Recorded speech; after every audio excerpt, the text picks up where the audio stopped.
Hi, welcome to Cubs and Culture for March 28th, 2018. We are,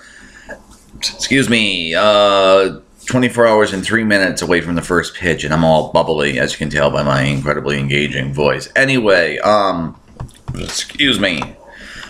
two things I want to talk about, because it's two things I'll be tracking during the season, is we have these Pythagorean win-loss, and then also ELO, which I'll talk about in a second. So Pythagorean, I use baseball reference because Fangraphs, I don't like how they calculate this sort of thing. Pythagorean win-loss record is based off of idealized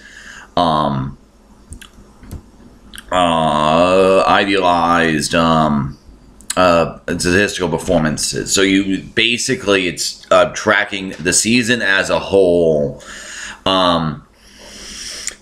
With this amount of runs won, with this amount of runs allowed, if luck wasn't part of the equation, how many games should you have won? Most of the time, teams are often one or two games within the Pythagorean projection. So, for example, the Pythagorean projection was 99. But they actually won 101. So usually you're within a couple of games. Now the thing is if you, as the season goes along, and your win-loss record is well below your Pythagorean record, then you can expect regression to the mean. So it's a way of tracking the team's actual strength as the season goes along that doesn't necessarily latch on to how the Cubs are, how the team is actually performing. So, like, for example, last year in 2017, the first half, the Cubs' actual win-loss record for the first half was usually 3 or 4 games below their Pythagorean projection. So you always knew somewhere along the lines there was going to be a regression to the mean, and that's one of the reasons why it was not all that surprising that in the second half they came back out and won on those 10 games or something, when they ended up taking the lead of the division and going along. Now the thing is, Pythagorean projections, keeping track of those as the season goes along, will let you know how much luck is involved in the team's actual overall record. And the main thing about this is win-losses in 1-1 games, we know for a fact. Let's see if I can't bring it up somewhere.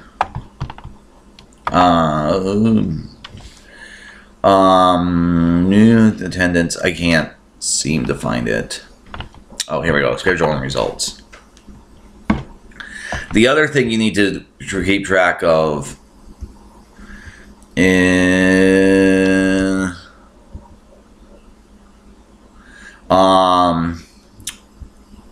where is it?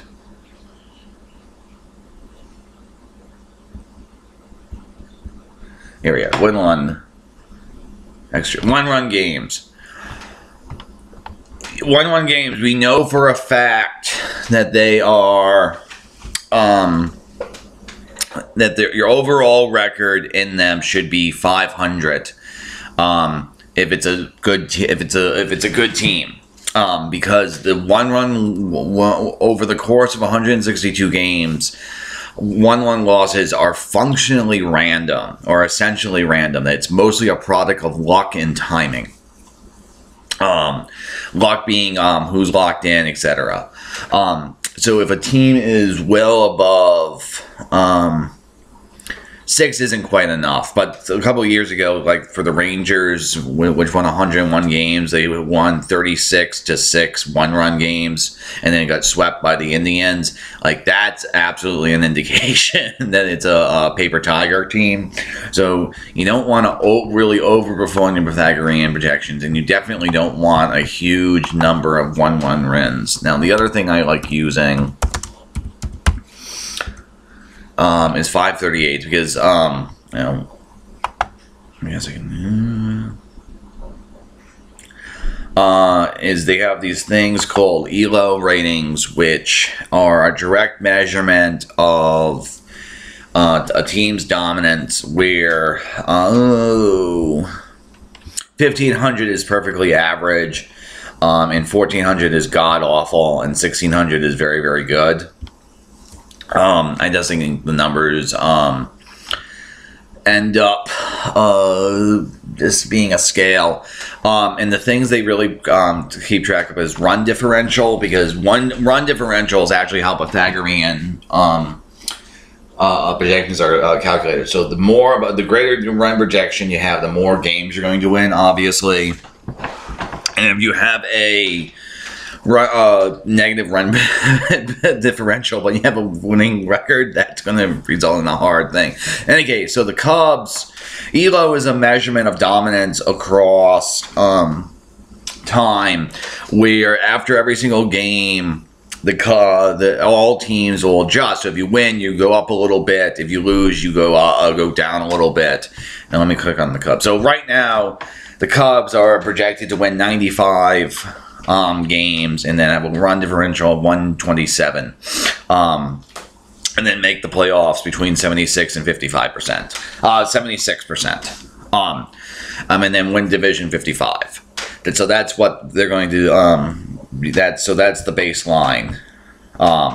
And what's funny is projections like this.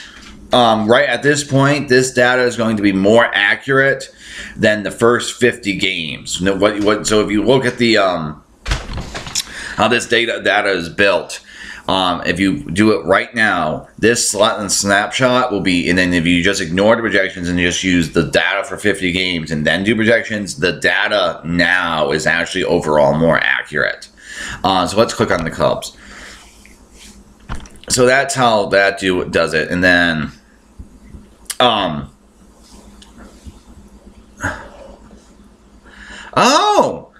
and then the other thing they do is they do a pitcher adjustment that's based off of basically fielding independent pitching and how the guy's been doing, and fielding independent pitching through time, basically, and it adjusts up to 50 or something like that. Most people are around 20.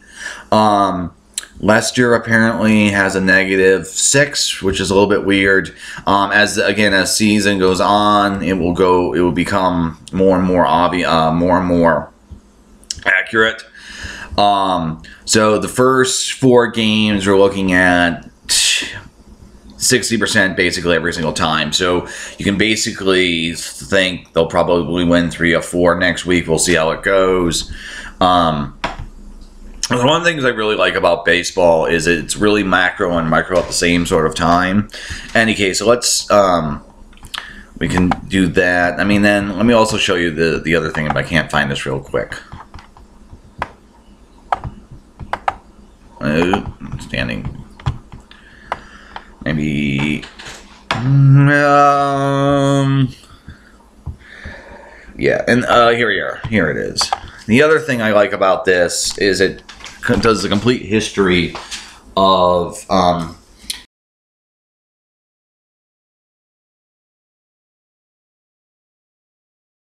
there is this AstroPix.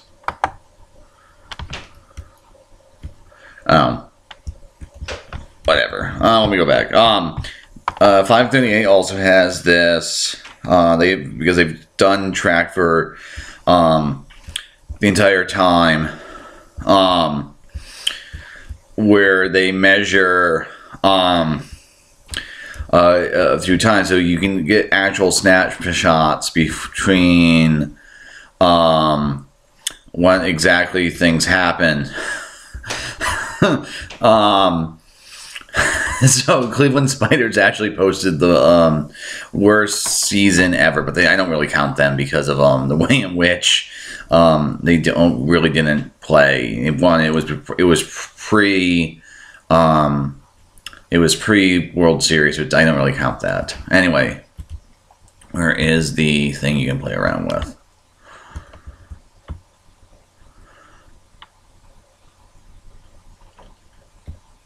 Oh, here it is.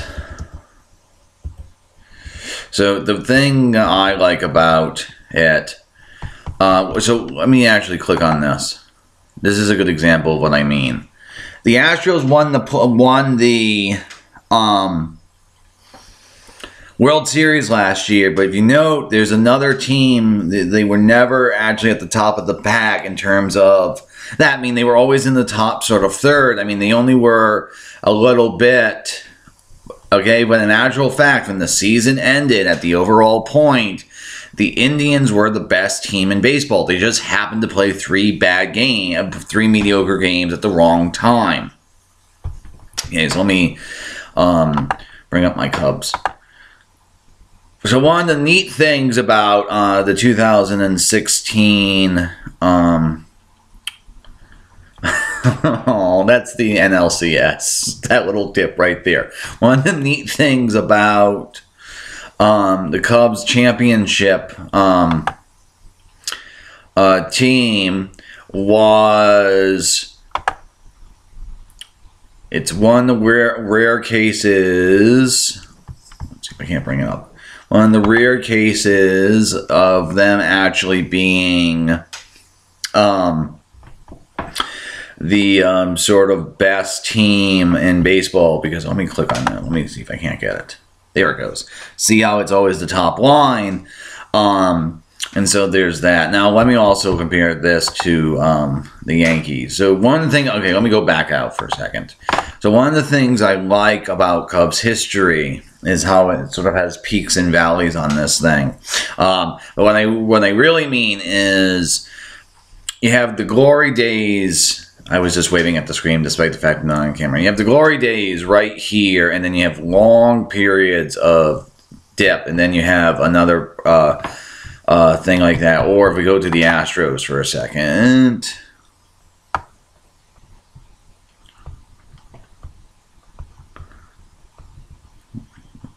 Astros.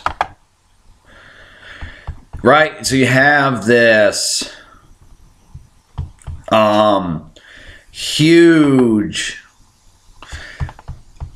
dip where, during the years when they just were in the rebuild, and it then goes back up, and then they get the glory of the thing, and like that sort of peaks and valleys is really, really emotionally, aesthetically pleasing to me. Now, if you compare that to, let's quickly find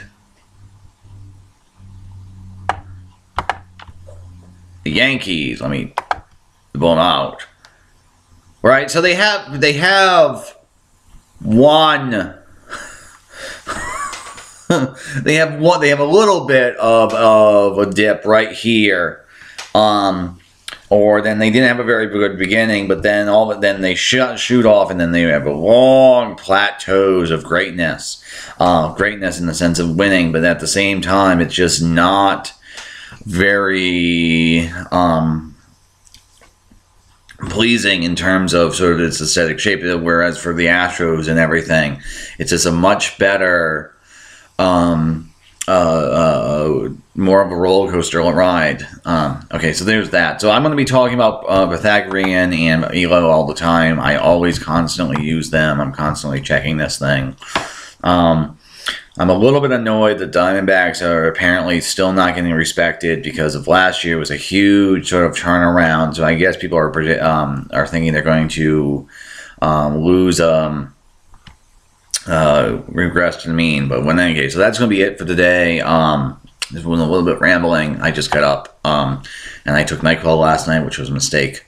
So anyway, I'll see you tomorrow for the opening day. I'll let you know how the game goes. Cubs and Culture out.